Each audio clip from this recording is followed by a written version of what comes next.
Hello and welcome to another reading from the book That I May Know Him, a daily devotional. Today's reading is entitled Revealing Christ in Character, June 21st. In all things showing thyself a pattern of good works, in doctrine showing uncorruptness, gravity, sincerity, sound speech, that cannot be condemned, that he that is of the contrary part may be ashamed, having no evil thing to say of you. Titus 2 verses 7 and 8.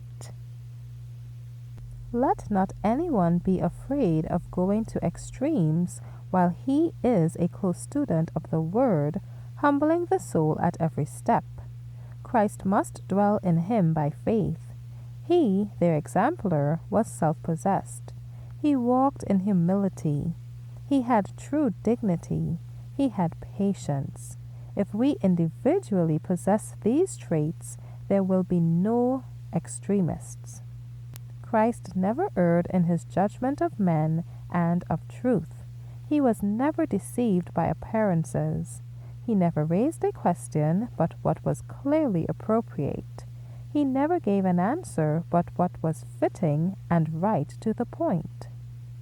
He silenced the voice of the cavilling, shrewd, and cunning priests by penetrating through the surface and reaching the heart, flashing light into their consciences, which annoyed them, but they would not yield to conviction. Christ never went to extremes, never lost his self-control or the balance of mind under any excitement. He never violated the law of good taste and discernment when to speak and when to keep silent. Then if all who claim to see the precious golden rays of the light of the Sun of Righteousness will follow the example of Christ, there will be no extremists. Let calmness and self-possession be cultivated and perseveringly maintained, for this was the character of Christ.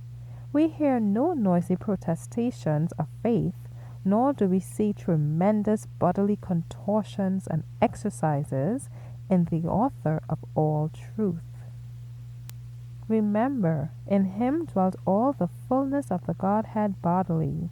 If Christ is abiding in our hearts by faith, we shall, by beholding the manner of his life, seek to be like Jesus, pure, peaceable, and undefiled. We shall reveal Christ in our character. We will not only receive and absorb light, but will also diffuse it. We will have more clear and distinct views of what Jesus is to us. The symmetry, loveliness, and benevolence that were in the life of Jesus Christ will be shining forth in our lives.